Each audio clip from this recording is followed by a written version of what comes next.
Pero yung side effect sa akin to, after 48 hours. 48 hours 2 days after. 2 days saka after. Saka ka nagkaroon ng side effects. Paggising ko ng morning, pinatay ko lang yung alarm ko. Pagbalik ko sa higaan, kasi sa right side ako lagi nakahiga. Pagbiling ko dun sa right side ko, para akong umikot. Hilo, groggy. Para akong groggy. Hindi lang groggy yung umiikot po talaga, spin. Nag-spin talaga yung paningin ko. So parang naduduling ako na hindi ko maintindihan. Oo, okay. Doon na nag-start. Pero nung time na yun, kinabahan ka ba? Oo naman. Takot na takot ako kasi parang nangyari. Naisip mo ba na baka ito na? Natakot talaga ako. Diba? Ready for second dose. Ready for the dose. Second dose. We will see later. Waiting for the shot.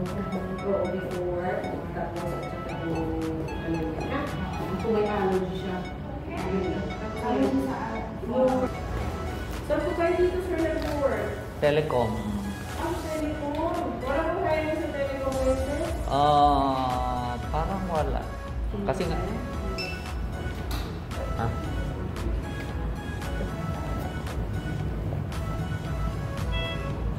dahil kasi sa, di ba? Pandemic. Sa kaliwa lang ako, no? Kasi kaliwa ko lang. Tapos masakit man, kaliwa lang. Video na kayo, sabihin nyo na itutusukan na kayo second time. Ito na. This is the moment of truth. This is the moment. Moment na to, guys. Second dose. Hindi ko lang ipakita yun. Okay lang. Huwag po kayong mag-isip ng sige. Hindi na mo ito. Kailangan bukas hindi ako papasok na. Kasi dalawang araw yun. Kahit mamaya. Ngayon, oras ko yun? Alas 8. Mga alas 10, pwede ka na uwi na. Uwi na ako. Sige. Paalam na. Alright. Done. Finish, guys. So, that's it. Serbahan na lang natin yung side effects. Alright. Thank you. Alright. Alright. Take it. Take it now. Yes. Now. Yeah, press it. Yes, That's good. a video. That's the video. That's a video. Alright. Alright. After 30 minutes, any pain? You feel any pain? No. 30 minutes pass already. For me, no. No, I need your feedback later on. Alright, after 30 minutes of taking the second dose. Hello. Any feedback? Nothing. Any pain? Nothing. Nothing? I'm just waiting for the rabbit effect. But before the shot, anyone experienced blood pressure problem? Yeah, for me it was very high blood pressure. Again for me 140. And then it came from 190 to 125. This guy 150 to 120. Okay. Because they changed the operators. What about you? Locally? Nothing. Blood pressure okay? Everything is normal. Okay. Very good. Your feet. Okay, very good. Yeah. We will see after 24 hours. For me, Yeah. that's me. Any, blood pressure came down. Yeah, we will see. Hopefully, inshallah, all is okay. So, mga tao sa atin talaga, takot magpabakuna. So, ngayon, ang bala ko, lahat ng mga nabakunahan na, tatanungin natin kung ano yung mga experiences nila, ano yung mga side effects nung first dose, at saka ano naman yung mga side effects nila nung second dose. Pero sa'yo, ano yung tinake mo na... Sa akin kasi dito, Pfizer. Pfizer, no? Yung sa akin. So, nung una, walang effect sa akin. Medyo, mabigat lang. Mabigat lang for yung first day, mabigat talaga. So, parang kailangan mo, kailangan mong tawag dito, igalaw-galaw yung kamay mo lagi. Pero naiangat mo. Mahirap. Medyo So nahihirapan talagang ako. Medyo mabigat talaga. Hindi naman ako sakitin pero nung time 21 days bago yung second dose, no? So during the span ng 21 days, anong tawag dito? May yung mga side effects na aside doon sa masakit yung balikat? Wala sa akin dito, wala akong... Hindi ka nahihilo, wala. hindi ka nilagnat. Walang ganun. Walang nangyari sa akin ganun. Oh. Parang yung sa mga ibang sa colleagues ko, yung mga kasamaan ko sa work, may mga ganong side effects sa kanila. Yung iba hindi nakapasok ng Monday talaga. Nahihilo sila, nagsuka, tapos yung iba... Pero hindi naman life-threatening, di ba? Mga normal reaction lang ng bakuna. Reaction, yun. So yung after 21 days, naka-receive ako ng message na meron ng... Before the 21st day pa, naka-receive na ako ng message na for second dose. For second dose na. Tapos yung second dose ko, syempre yung mga kasamahan ko, Diyos ko, nauna sila, di ba? Ang sasabihin nila sa kinabahan ka ba nung tuturukan ka na? Hindi ako kinabahan. Pero yung kasi ng mga narinig ko sa kanila, tsaka nakita ko nakapag-file ng leave yung iba ng tigda 2 araw, 3 araw, hindi nakapasok. Tapos parang lantang gulay, meron yung yung mga symptoms nila, meron nilagnat. Hindi. After the second dose? Bed na nasa bed lang sila, hindi nakabangon. Meron yung iba na nag-NBM, yung iba nilagnat, nag-chill. Yan yung mga, so sabi nila sa akin. Pero lahat ng yun hindi naman life-threatening, di ba? Parang still normal reaction lang. After 2 habang days, nagano yung body mo. After 2 days, nawawala. Yung boss ko, hindi yung sakitin din. Kasi basketball player siya. Tapos sabi niya sa akin. Pagka nag-exercise yata, parang less ang side effects, no? Pagka sporty, Pero hindi din kasi siya, after nung kanya, morning siya na injectionan. Tapos nung sabi niya, mga 9 p.m. daw ng gabi, sabi niya para daw siyang sinampal. Tapos hindi na siya... Sa mukha mismo yung hindi na for 14 hours nagpahinga siya, nakahiga lang siya, hindi na siya makabangon. Sporty siya. Sports siya. So sabi ko, so ako na, turn ko na. Sabi ko, gusto naman kaya ako pa rin. Pero yung blood pressure mo nung bago ka turukan, okay lang? Normal po. Okay normal lahat yun. Kasi check naman nila. Kasi yung iba na-high blood parang natitense. So di ba meron yung iba, sabi yung heart natin dito. So ang ginagawa nila dito sila sa kabila yung sa blood pressure. Ang ginawa, saan yung first dose mo?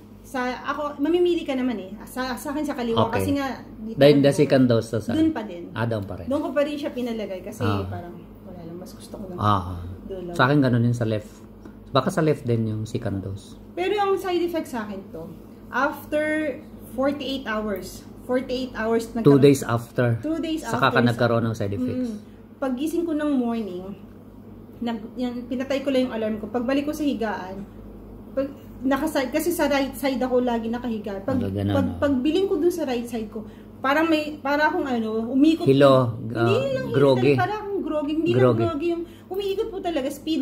Nag-spin talaga yung paningin ko. So parang naduduling ako na hindi ko mainit. Okay. Pero nung time na yun, kinabahan ka ba? Oo naman.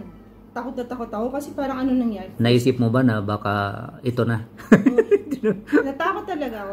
Diba sabi ko nga sa inyo, tumawag pa ako ng ambulance kasi nga. Pero that time, hindi ka naman tumawag ng ambulance? Yung umikot yung pakiramdam mo? Hindi, yun po, parang tumiradyo ako na higa, tapos parang nakalma ko yung sarili ko. Nung nag-bathroom na ako, paglabas ko ng bar, parang nagsisikip na yung kinakabahan na kasi.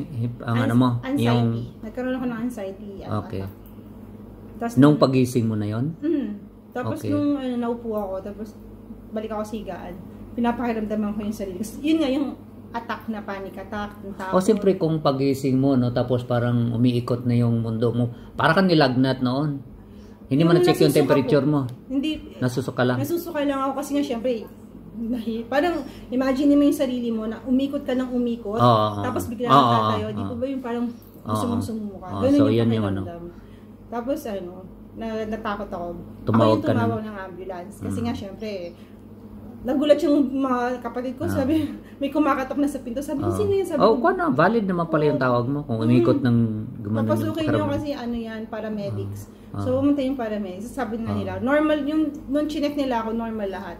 Sabi lahat nila, ng vital signs. Sabi nila, kung gano'n daw, baka daw may sa tenga. Tinry nila yung sa tenga. Wala pa rin silang nakita. Normal talaga lahat. Yun nga lang. Lahat ng vital signs. And then, nung umalis sila, nung nakapagpahinga ako, nag-research ako online. And I found out na yung gano'n, lahat ng madaming nang naka-experience nun. Tapos, and sinasabi nila, vertigo nga. Vertigo siya. Tapos yung iba, weeks na, 2 weeks, 3 weeks, hindi pa rin nawawala yung effect sa kanila. Ganun pa rin nararamdaman nila. 2 weeks after nung second dose? Opo, meron ganun. Pero sa'yo, 2 weeks after, okay na? Yung sa akin po, parang after a day, okay na ako eh. Okay. Dahil kasi ang nangyayari pag nahiga ako, pag laging sa right side. After nung parang umiikot yung mo, after a day, okay na? Nagpahinga lang ako ng Nag-take ka ba ng Panadol? Kasi di ba, in-advise naman nila, you can take 2 Panadol. 2 tablets. Pagka-inject sa akin, ayun, wala kasi ako nararamdaman. Tapos sabi nila so, hindi ka nag-take ng Panadol? Hindi muna ako nag-take. Tapos, nung mga siguro after 5 hours, wala pa rin ako nararamdaman. Normal. So, hindi ka nag-take? Sabi nila sa akin, yung mga kasamahan ko na sabi niya, mag-take ka na. Nawa-obliga ako mag-take ng Panadol. Pero nung nakaramdam ka ng groggy ka? Hindi ako nag-take ng okay. Kasi normal lang.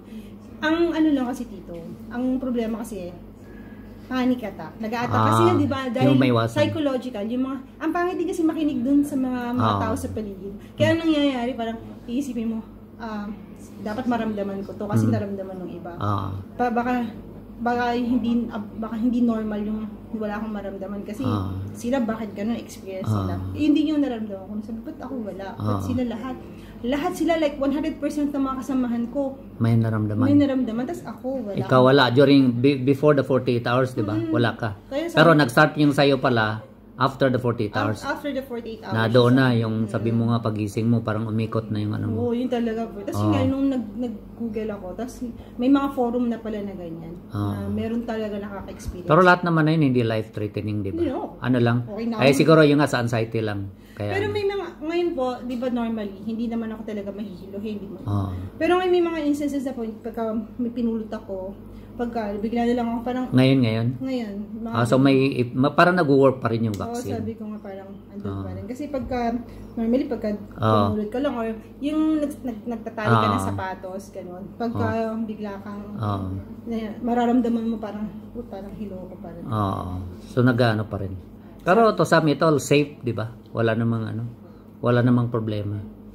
Siguro po kasi may mga, kung meron ka ng history talaga ng magpa-check up ka muna, baka hindi mo kakayanin. Pero sa mga healthy people, wala namang dapat hindi sila matakot kasi para sa kanila din. Saka lang naman kasi dyan, ang malaga, at least protected ka.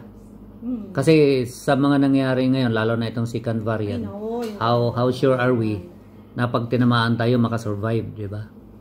So, ganun lang yun eh. At least kung vaccinated ka, sigurado ka na sipon lang abutin mo pag tinamaan ka.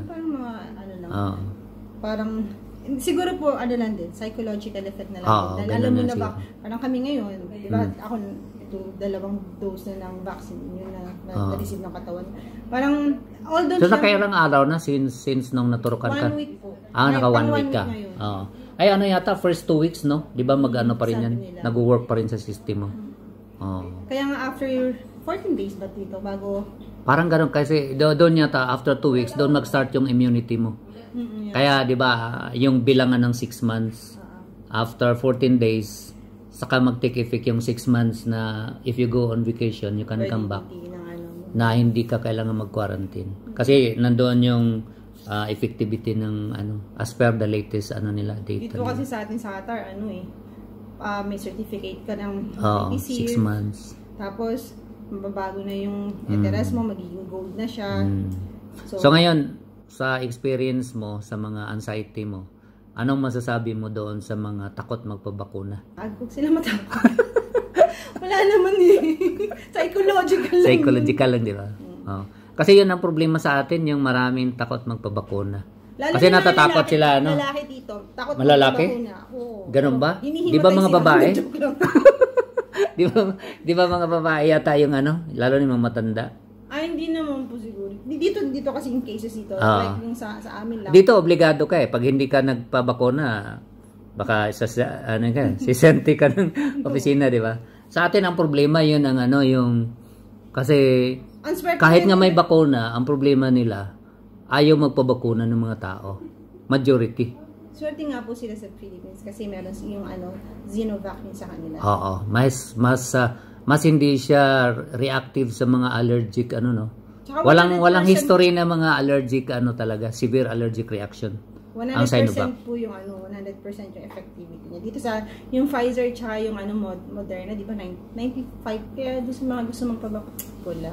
Wag lang niyo lang isipin. Huwag niyo lang isipin yung mga yung mga kasamahan niyo na hinihimatay diyan na psychological okay lang yan. lang sila. So yun lang.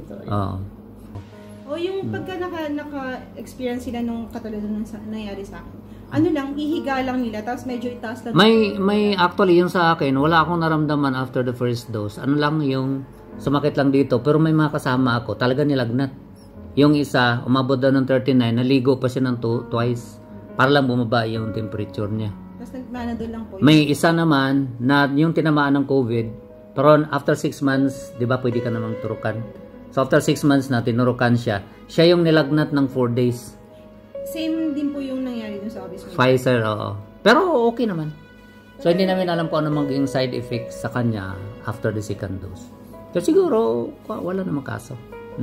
At least nag-work yung vaccine, di ba? Sa kanya.